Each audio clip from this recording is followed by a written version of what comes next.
Ah, quelles sont belles les planètes de science-fiction. L'excellente chaîne 12 Parsec a sorti une série de vidéos sur le thème « Les planètes de Star Wars pourraient-elles exister ?» Je vous encourage vivement à aller voir, je vous mettrai le lien, notamment parce que vous risquez de bien vous marrer, ce bougre de Yann Solo ne manquant pas d'humour. Vous découvrirez Coruscant, l'Œcuménopole, Dagobah et ses marais insondables, Endor et sa lune forestière, Naboo aux grandes plaines, Tatooine, la planète aux deux soleils et bien d'autres encore. Le monde de Star Trek est encore plus prolixe, je compte pas moins de 150 planètes sur la page Wikipédia consacrée au monde de la série. Dans l'univers d'Hyperion, l'hégémonie, la confédération des planètes colonisées par l'homme, ne compte pas moins de 200 membres. Et au cinéma, je pense que vous avez tous craqué pour la somptueuse Pandora, l'une de la géante gazeuse Polyphème du film Avatar. Tous ces mondes paraissent aussi variés que possible, la seule limite étant l'imagination des romanciers. Mais wow, on va pas refaire l'épisode 2 sur les trajets interstellaires de la science-fiction. On ne ferait que répéter ce qu'on a déjà dit. Ces mondes sont habitables par défaut. On s'y promène à gravité normale, avec une atmosphère respirable, essentiellement pour satisfaire à des contraintes narratives ou cinématographiques. Il est très compliqué de filmer des gens en micropesanteur, par exemple. Posons-nous plutôt la question, quel monde nous attend autour de Proxima du Centaure?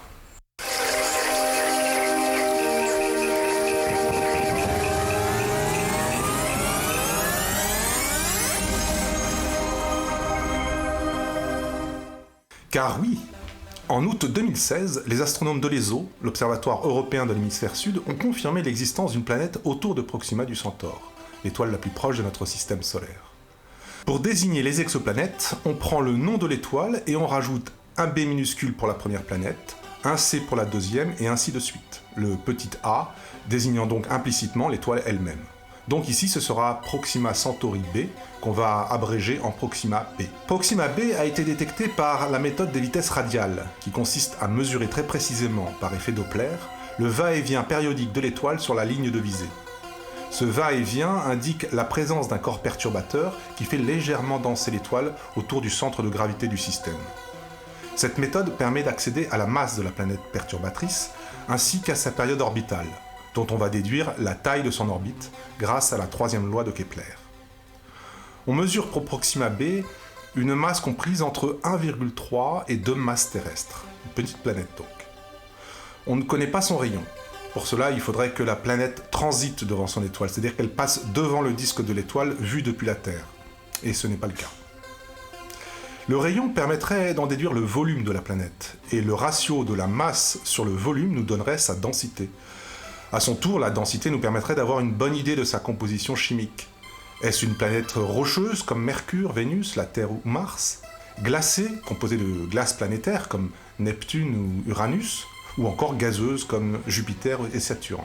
Bien que cette info nous manque, sa masse assez modeste nous permet quand même d'exclure une composition gazeuse d'hydrogène et d'hélium, car il faut accumuler plus d'une quinzaine de masses terrestres pour parvenir à retenir ces gaz légers. On a fort possiblement affaire à une planète tellurique, c'est-à-dire faite d'un cœur métallique entouré de silicates comme la Terre. Si c'est le cas, le rayon de la planète pourrait être compris entre 0,8 et 1,4 rayons terrestres. En prenant une masse volumique semblable à celle de la Terre, 5,5 tonnes par mètre cube, son rayon serait 10% supérieur à celui de notre planète. La gravité de surface serait comprise entre 0,95 et 1,4 G, 1 G étant la gravité qui règne à la surface de la Terre. Alors c'est important ça. Trop peu de gravité, ce n'est pas confortable, et trop de gravité, ça devient impraticable. Pour la borne basse, on manque de données. On sait, par l'expérience des séjours en orbite, que l'apesanteur prolongée, l'absence totale de pesanteur, est très néfaste au corps humain, mais difficile de donner une limite à partir de laquelle la santé ne sera pas affectée, sur une vie entière. Les valeurs discutées, disons-le, estimées au doigt mouillé, tournent autour de 30 à 40% de la gravité terrestre. La gravité sur Proxima B excède en toute probabilité cette borne, donc ça irait. Pour la borne haute, en revanche, il y a moyen que ça pose quelques soucis. Imaginons qu'elle dépasse seulement de 1/4 la gravité terrestre. Pour un individu de 75 kg, c'est comme s'il portait en permanence une armure de 20 kg sur le dos. C'est possible le temps d'une expédition, mais pour y naître et pour y vivre. Il n'y a aucun moyen de se prémunir de la gravité, à part en passant sa vie entière dans de l'eau ou harnaché dans des exosquelettes. Toutefois, on peut rester prudemment confiant. Pour un rayon de 1,5 rayon terrestre, si Proxima b avait la densité de la Terre, sa gravité de surface serait de 1,15 g. À vos 75 kg, vous ajouteriez un sac de 10 kg, ce qui semble supportable. Avec la densité de Mars, vous pèseriez 10 kg de moins, ce qui pose encore moins de problèmes. Si la planète est rocheuse, elle comporte probablement une surface solide. Et s'il s'agit de matériaux plus volatiles, de l'eau essentiellement, on a un océan ou une croûte glacée. La mesure de son orbite nous réserve une autre bonne surprise. La planète est située dans la zone habitable de son étoile. Voyons ce que ça signifie. Intéressons-nous déjà à son étoile. L'étoile Proxima est une étoile plutôt humble et discrète. Alors même que c'est notre plus proche voisine, elle reste invisible à l'œil nu, avec une magnitude apparente de 11. On rappelle que la magnitude désigne l'échelle logarithmique inversée dont on se sert pour mesurer la luminosité des étoiles, des astres en général. Plus la magnitude est faible, plus l'étoile est lumineuse. À l'œil nu, on perçoit des astres de magnitude plus petite que 6.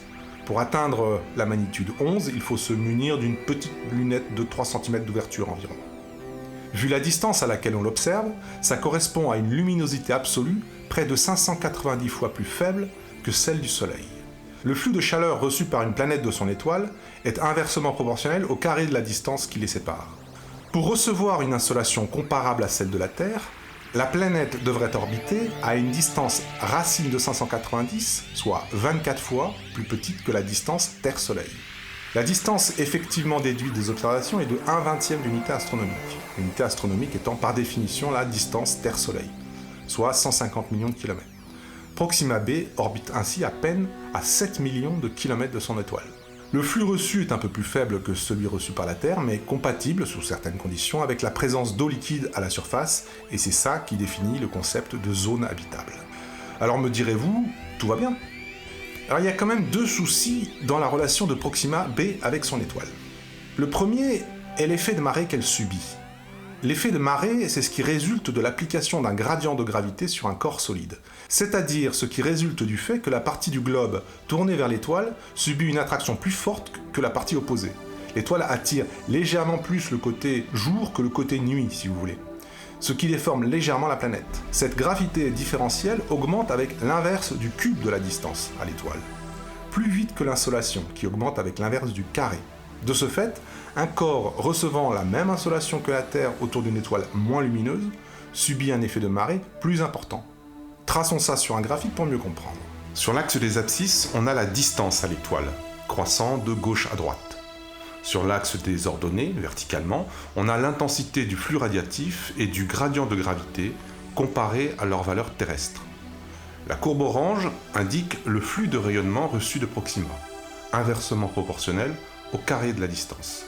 À 0,0485 unités astronomiques, Proxima reçoit de son étoile environ 70% du flux reçu sur Terre.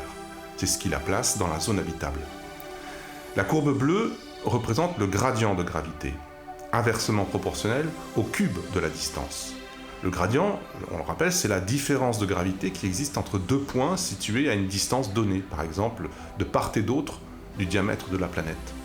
On voit qu'à l'orbite de Proxima b, ce gradient est plus de 1000 fois supérieur au gradient de gravité solaire subi par la Terre. Cette déformation périodique du globe dissipe de l'énergie qui est prise sur la rotation de la planète. Celle-ci ralentit autour de son axe jusqu'à se synchroniser avec sa période orbitale, c'est ce qu'on appelle une résonance spin-orbite. Pour Proxima b, cet effet est très fort, 1200 fois plus élevé que ce qu'exerce le Soleil sur la Terre. L'âge du système proximien est estimé à 4,85 milliards d'années. Il est plus vieux que notre système solaire de près de 400 millions d'années. Le système a très largement eu assez de temps pour dissiper l'énergie de rotation de la planète et la synchroniser avec son orbite. Il y a plusieurs résonances stables possibles. La première est la résonance 1-1. La planète fait exactement un tour sur elle-même quand elle fait un tour autour de son étoile. De ce fait, elle montre tout le temps la même face à son étoile, comme la Lune vis-à-vis de la Terre. On a un côté où règne un jour perpétuel et un autre plongé dans la nuit éternelle.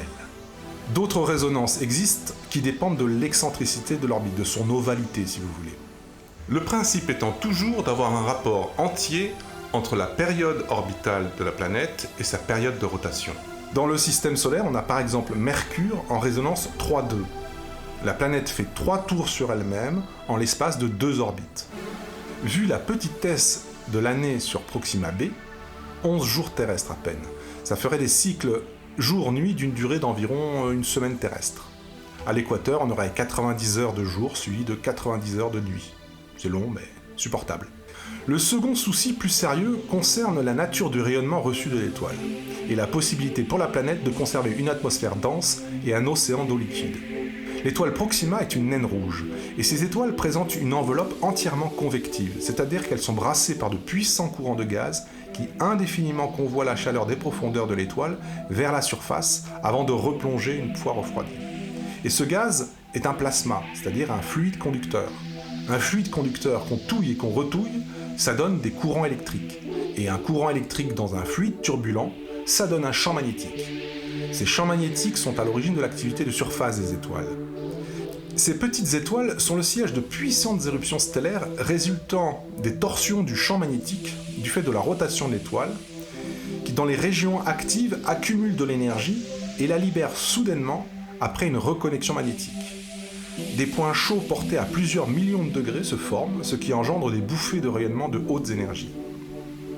Proxima b reçoit aujourd'hui 250 fois plus de rayonnement X et 15 fois plus d'extrême ultraviolet que la Terre. Cela représente au total environ 1 watt par mètre carré de rayonnement de haute énergie, contre 40 milliwatts pour la Terre, soit 27 fois plus. 1 watt par mètre carré, ça paraît pas grand-chose, mais c'est considérable. Il faudrait moins d'1 heure pour accumuler une dose mortelle, en l'absence d'atmosphère. Et surtout, ce genre de rayonnement érode l'atmosphère. Les molécules de vapeur d'eau, irradiées dans la haute atmosphère, vont être brisées par ces photons de hautes énergies, et l'hydrogène de la molécule d'H2O, qui est un gaz très léger, peut ainsi s'échapper à l'infini. Et ceci a dû être bien pire dans le premier milliard d'années du système. La luminosité initiale de Proxima devait être 100 fois supérieure au début de la vie de l'étoile et a décru durant le premier milliard d'années, jusqu'à sa valeur actuelle. On estime que Proxima b aurait pu perdre une masse d'hydrogène équivalente à celle contenue dans un volume allant de 1/3 à la totalité des océans terrestres. Dans ce premier milliard d'années, Proxima pourrait avoir perdu également l'équivalent de 50 bars d'oxygène et autant d'azote, ce qui représente plus de 30 fois la quantité d'azote contenue dans l'atmosphère et le manteau terrestre. Il y a donc aujourd'hui une bonne probabilité que la planète ait perdu son eau et son atmosphère. Tout dépend, en définitive, de la quantité d'eau et de gaz dont elle disposait initialement, à sa formation. Alors que je finissais le montage de cet épisode, la chaîne Balade Mentale vient de sortir un épisode passionnant sur l'habitabilité potentielle des planètes du système TRAPPIST. Si ce nom n'évoque pour vous qu'un type de bière d'abbaye de fermentation haute brassée en Belgique, allez-y voir. L'exposé complète très utilement tout ce qui précède, notamment en ce qui concerne les conditions de surface résultant du verrouillage par effet de marée des planètes situées dans la zone habitable d'une naine rouge. Bon, malgré tout, on a une planète, la gravité et la température sont probablement supportables, et on peut probablement se promener à sa surface, ou peut-être même y voguer, s'il reste de l'eau. Et c'est déjà pas mal. Mais bien sûr, même s'il lui reste une atmosphère dense, personne ne s'attend à ce qu'elle soit respirable avec 0,2 bar de pression partielle d'oxygène à sa surface. Il est donc hors de question de l'habiter tête nue dès l'atterrissage. Par rapport à notre réflexion dans l'épisode précédent sur la taille de l'expédition, en termes de masse de départ, on a vu qu'on ne peut accélérer que de petites structures à des vitesses relativistes, vu l'énergie que réclame l'atteinte de telles vitesses. Petite structure qui devrait néanmoins abriter le minimum d'humains permettant d'assurer une diversité génétique, soit de l'ordre de 1000 personnes. Mais c'est avec l'exigence forte que la planète soit immédiatement habitable tête nue, c'est-à-dire sans une longue phase pour la rendre habitable par terraformation. Ici, je vous présente une vue d'artiste de Kepler 186f, la première exoplanète tellurique découverte dans la zone habitable de son étoile, à 558 années-lumière de la Terre. Dans ce qui suit, on ne parle pas spécifiquement de Proxima b. Ça représente, disons, le cahier des charges de la planète pour être habitable tête nue. Sur au moins quelques centaines de kilomètres carrés contigus, il faudrait s'assurer de disposer des conditions d'existence minimales suivantes. Concernant la gravité, comprise entre 0,3 et 1,3 G, c'est assez approximatif. C'est assez approximatif, mais il n'y a aucun moyen de corriger une valeur incompatible avec l'existence humaine. Alors que pour les critères suivants, on peut concevoir des moyens de s'en protéger ou de compenser. Concernant la dose annuelle de rayonnement, il faudrait mieux ne pas dépasser 200 millisieverts par an. Si le rayonnement est un rayonnement X, ça correspond à 200 millijoules absorbés par le corps par an, ce qui est assez peu. Au-delà, on aura de plus grandes prévalences de cancer. Concernant la pression atmosphérique, ça dépend de la composition gazeuse du mélange. Ça peut descendre aussi bas que 0,3 atmosphères pour de l'oxygène pur. C'est ce que respirent les cosmonautes dans leur combinaison quand ils sortent dans l'espace. Et ça peut grimper à 65 atmosphères, mais avec des mélanges très spécifiques, donc extrêmement improbables, comme l'hydréliox, qu'on utilise pour les plongées à grande profondeur. Plus important, c'est la pression partielle d'oxygène, de dioxygène.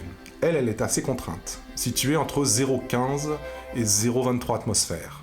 Notez bien que l'exigence d'une atmosphère respirable implique que la Terre elle-même, notre bonne vieille planète, n'était pas une bonne candidate pendant plus de 90% de son histoire. Cela ne fait que 400 millions d'années environ que nous pourrions respirer sans masque en sortant d'une machine à remonter dans le passé. Il a fallu près de 3 milliards d'années d'évolution biologique pour former une atmosphère suffisamment riche en oxygène pour nous permettre de respirer.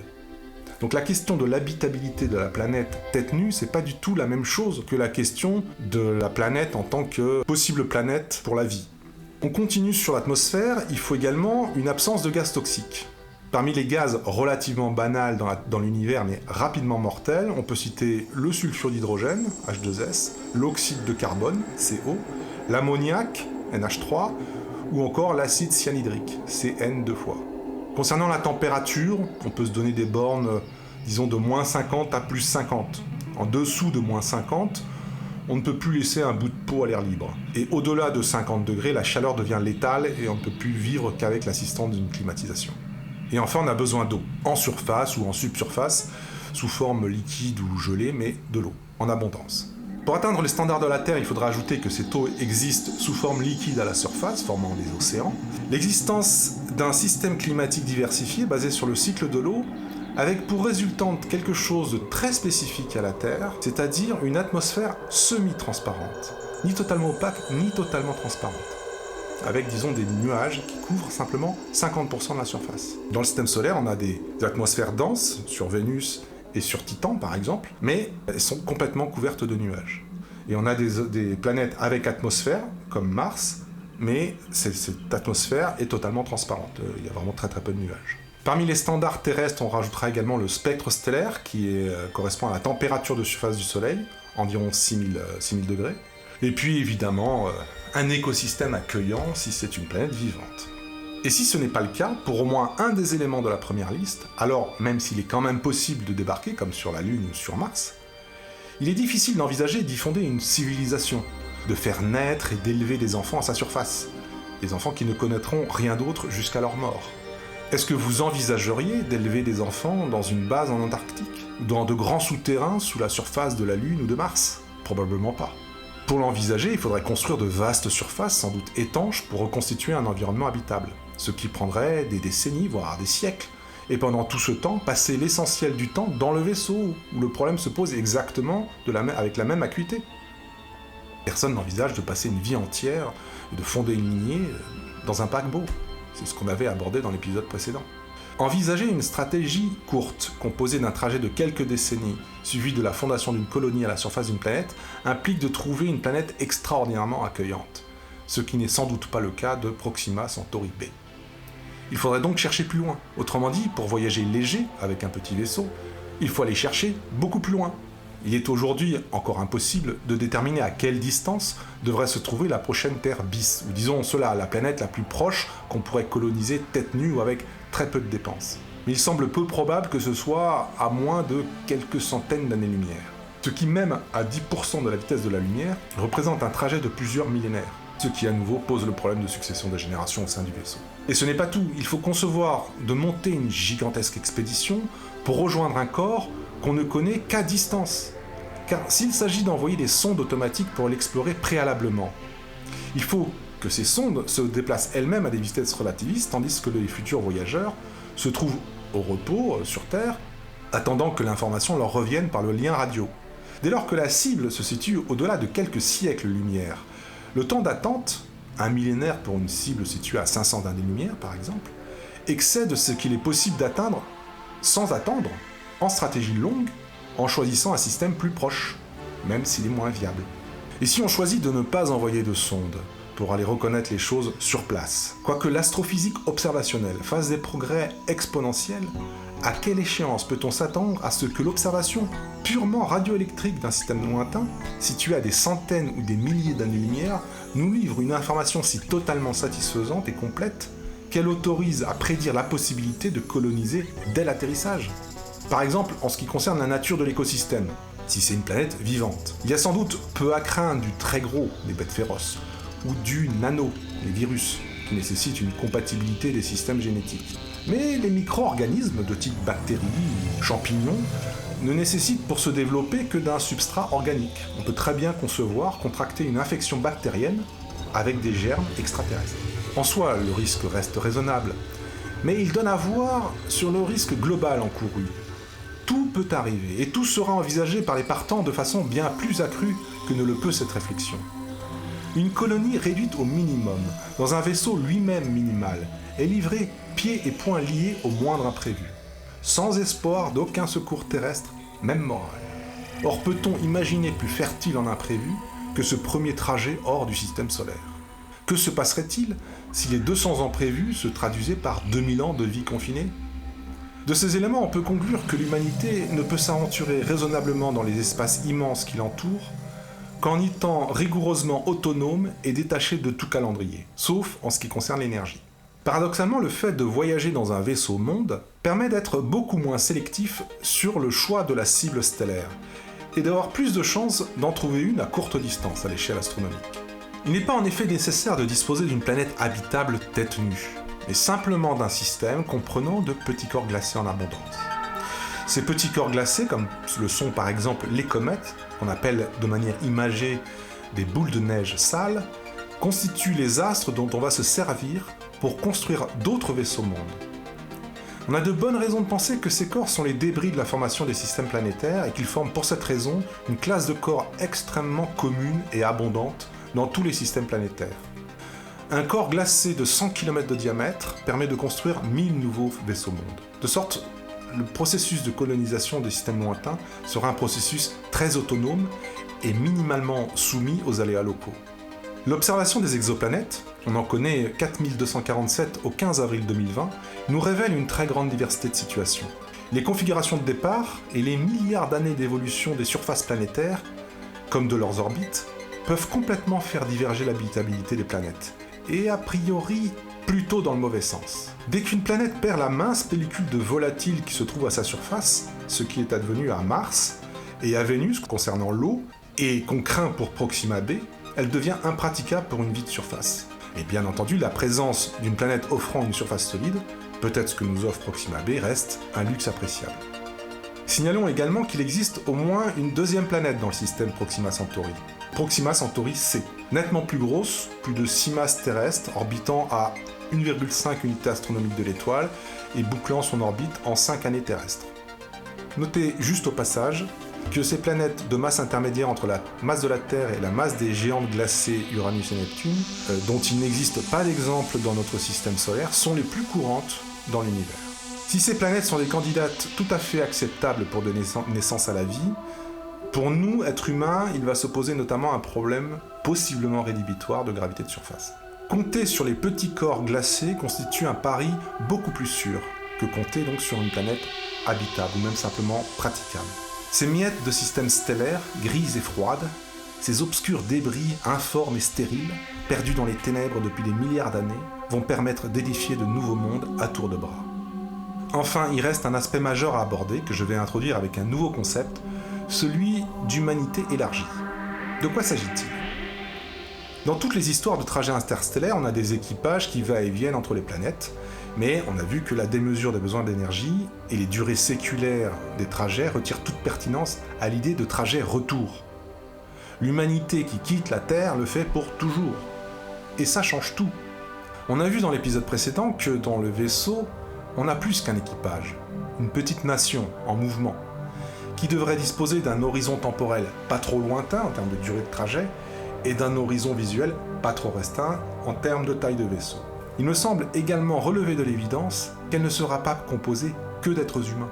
L'homme quittant sa planète ne va pas partir juste avec son chien et son canari. Ce n'est pas quelque chose que l'on peut prouver, puisqu'il s'agit d'un point de vue moral. Mais il me semble évident, en tout cas je livre cette réflexion à votre jugement, que l'humanité quittant sa planète aura à cœur d'emmener avec elle un lambeau de biosphère tout à fait conséquent, un échantillon représentatif de la biosphère, disons.